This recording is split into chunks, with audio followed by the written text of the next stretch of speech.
If my work is that bad, then it would be better for everyone if I quit. By user Skullbearer 5. My last job was okay, but not fantastic. We were always short-staffed and as a result we had to make up any time lost due to absence or illness. But the real trial was our boss, who was one of those seagull bosses, always wanting drastic changes to everything, no matter how unnecessary they were or how much harder it would make our work. He also constantly threatened to fire people. I'd had a fuck up the previous year. I admit it was on me, and my supervisor, a very good one, helped me to sort it out and make sure it didn't happen again. But we had received some customer complaints and I was paranoid about getting more, and new boy did the boss like to hold that over my head. Anyway, more than a year later, and I apply on a whim to a very well-regarded company in my town. To my surprise, I get the position.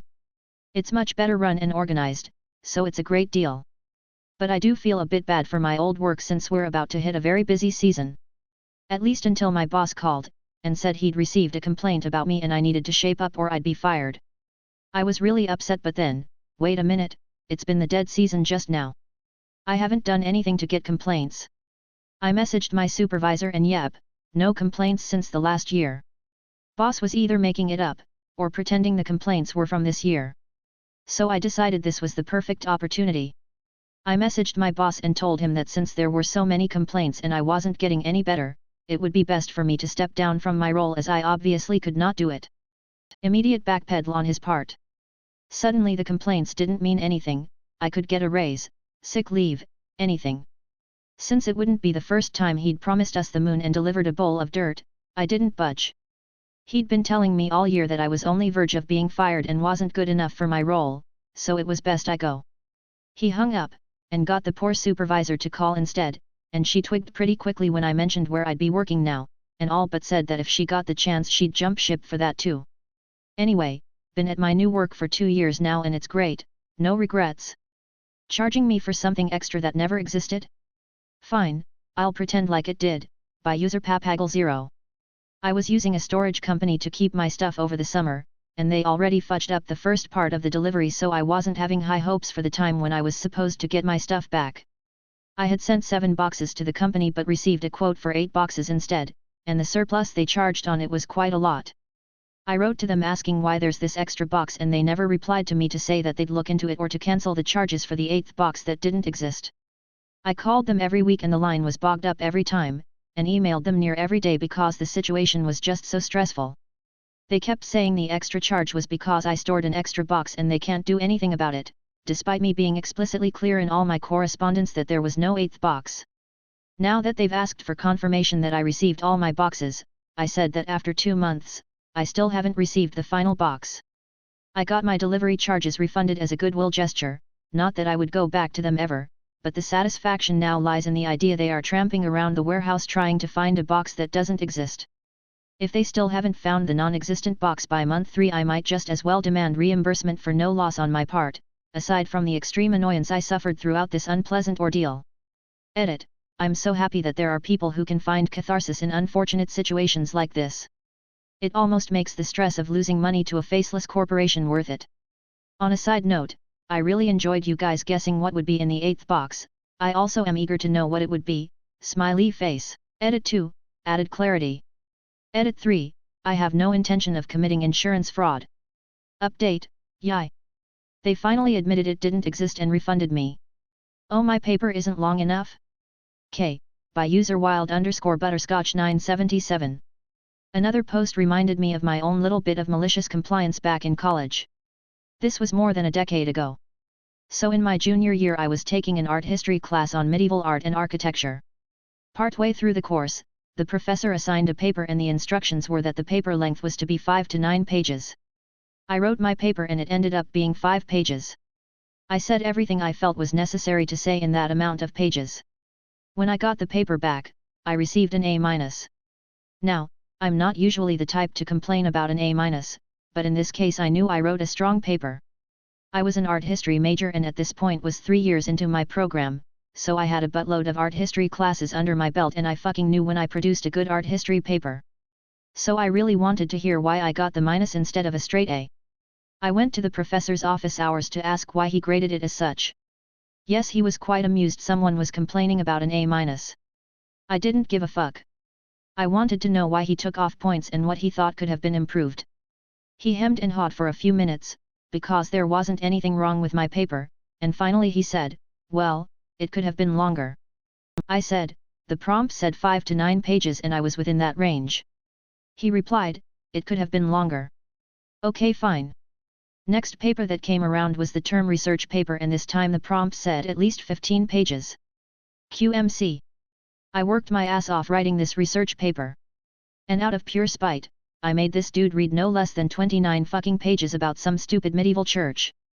Now I had written papers this long before, and a year later when I wrote my honors thesis it was nearly 4 times that length, but for this particular topic, I was really stretching it. The verbosity was a bit ridiculous. A week or two later, he returned the paper. And grade. He handed it to me and said with a genuine smile, it was great, I loved it. You should submit it for publication to XYZ History Journal. I begrudgingly submitted my maliciously compliant paper to the journal and it was accepted and published. Admittedly, I was probably the one that suffered the most from my own MC, but I didn't care and I'd do it again. Edit. Thank you everyone for all the awards. I know some people have asked for a link to the paper that was published, but I'd really prefer to remain anon on Reddit. No OT, but you won't swap me to day shift? Okay, boss. By user crewchief0206. This was originally posted as a comment to another thread, but some said it needs to be its own post, so here you go. My work, aviation, was on a no OT at all rut for a while in 2021. No biggie to most of us, but the bosses were strict with every single minute because the higher-ups were watching the time charging as well to make sure no OT was being clocked. I got a new job within my company that was requiring me to move.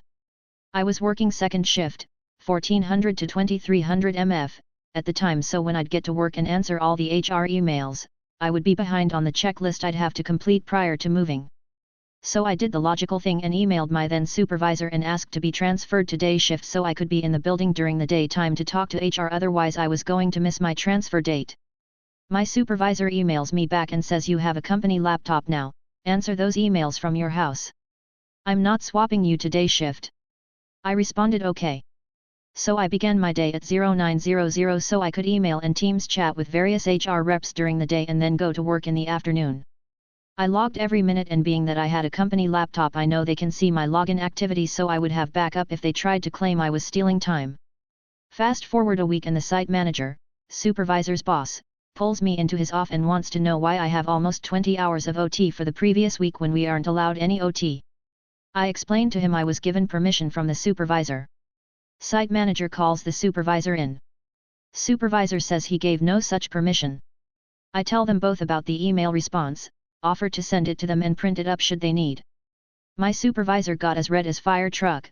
Site manager said your OT is approved and kicked me out of the office, asking me to close the door as I left. I received a text message 2 hours later informing me I was to start day shift immediately. Fuck 'em all. Edit. To clarify some things for those who are questioning the 20 hours of OT dealing with HR. I was being transferred to an international site with my company. So it wasn't just HR I was dealing with. Some of the time was HR because I was swapping from hourly to salary, some of the time was legal, briefing on trade agreements, some of that time was the tax consultant briefings, some of that time was the moving company and coordinating with them a time to come survey my house for pack up. Some of that time was spent reviewing documents for my new job, as it was a different contract and I needed to be familiar with it since I was dealing with an international customer now. And some of that time was filling out the work visa info to return it to my company so they could process that shit, because that takes a lot of time, so the quicker you get done the faster you can get a visa. I didn't want to drag out the story with this info and make a super long post, so I simplified it with HR. Additionally, and lastly, my company has a rule for hourly employees, which I was at the time, that if you required to do any work outside of your normally scheduled shift, you charge 4 hours minimum. So even if it's answering an email outside of that second shift hours I was on, that was 4 extra hours on the day right there. Some have mentioned to me that this rule could be a state law, and I'm not sure if it was or not, tbh, nor do I care to look into it right now because I'm not in that state anymore, lol. I just know it worked to my benefit greatly, and in doing so I got to stick it to the man. We already switched seats, by user NativeSafe. English is not my first language, so there may be some grammar and spelling errors. So, last summer I went on vacation in Greece for a whole month. It was so great to see all my friends again after a year. I am half Greek half Dutch and have been living in the Netherlands for 5 years. To fly back home takes a whole day because connective flights and such. We booked a whole row of seats and an aisle seat for me. K and the Greeks who asked me to move one row back and at the opposite side so the wife could sit next to the husband. As they were flying to a foreign country I was nice and gave up my seat and went to the aisle seat the wife was sitting. After a while the couple said, "Oh, you have the middle seat." I was confused because the wife was sitting at the aisle.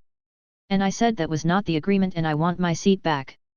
The couple said, "Oh well, now we have switched, nothing you can do," while they grinned and laughed thinking that they played me.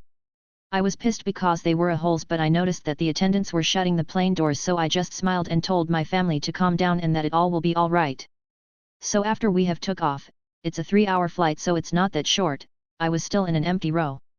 I had all the space to myself and was comfortably lying over 3 seats that I had to myself. The couple noticed and made a sour face. They asked if I could move to my original seat. That's when I said, "Oh well, now we have switched, nothing you can do." It was amazing to see my whole family and the surrounding seats trying to cover their laughs, even the flight attendants were grinning. It's not a very exciting story, but I found it Reddit worthy. Not really sure if it fits in this subreddit, but I could not find a karma sub that I could post this in.